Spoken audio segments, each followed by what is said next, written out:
আসসালামু আলাইকুম।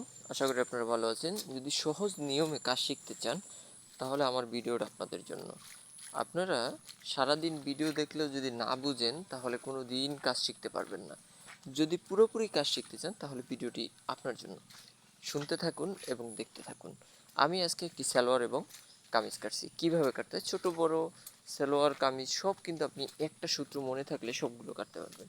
প্রথমত কাপড় কাটতে হলে বড়দের জন্য যদি আপনি 34, 36, 38, 40 মানে কম বেশি 42 পর্যন্ত কাপড় কাটেন তাহলে সেই ক্ষেত্রে কোমরের রাবারের জন্য নিম্নে আপনি 2 থেকে 2.5 ইঞ্চি বা 2.5 ইঞ্চি কাপড় রাখবেন এবং তার পরবর্তী থেকে নিচ থেকে মাপ নেবেন। নিচে সেলাইয়ের জন্য কাপড় রাখবেন।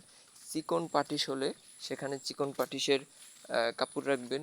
যদি আপনার চিকন সেলাই হয়, প্লাজো হয়, তাহলে তার জন্য 1 ইঞ্চি রাখবেন, বা একটু চ্যাপ্টা দিলে তার জন্য 2 ইঞ্চি রাখবেন, বা একেবারে চিকন দিলে যতটুকু প্রয়োজন ততটুকু কাপড় রাখবেন। প্রত্যেকটা সেলোয়ারের ক্ষেত্রে একই রকম প্রযোজ্য।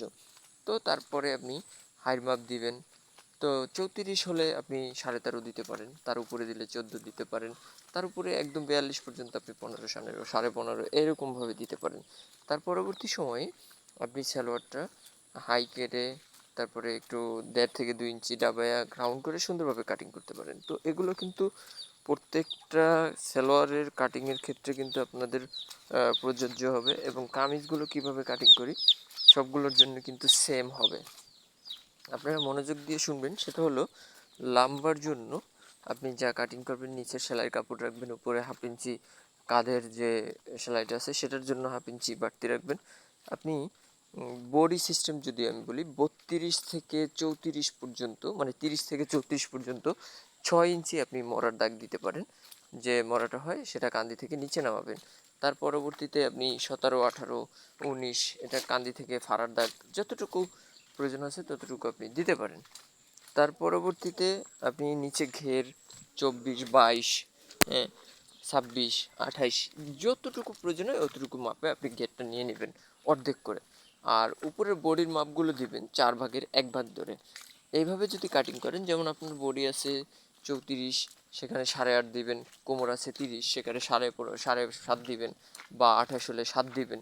তো এইভাবে কিন্তু 4 ভাগের 1 ভাগ করে প্রসেসিং অনুযায়ী আপনি মাপগুলো দিয়ে নেবেন। তো এখানে আমি যে নিয়মটা বলছি এইভাবে হলে আপনারা প্রত্যেকটা কাজ কিন্তু সহজে করতে পারবেন। কামিজ কিন্তু সব ধরনের একই নিয়ম, একই সিস্টেম, একই রকম। তো যারা ভিডিওটি আপনারা দেখছেন সম্পূর্ণ যদি না বুঝতে চেষ্টা করেন তাহলে বলবেন, আমি আবার সুন্দর করে আরও সুন্দর করে বুঝিয়ে ভিডিও করার চেষ্টা করব। হাতার জায়গার হাতার লম্বাটা আপনি মোহরি 1/2 ইঞ্চি সেলাইয়ের জন্য এবং মুখে 1 ইঞ্চি বা 1.5 ইঞ্চি সেলাইয়ের জন্য আপনি যতটুকু লাগবে ততটুকু রেখে দাগ দিয়ে মূল মাপটা ভিতরে দিয়ে দিবেন। কান্দি থেকে আপনি যতটুকু রাউন্ড দেন, 2.5 ইঞ্চি রাউন্ড দিলে কম হয়, তো সেলাইয়ের কাপড় সহকারে 3 ইঞ্চি রাউন্ড দেবেন, তাহলে খুব সুন্দর হবে। ধন্যবাদ।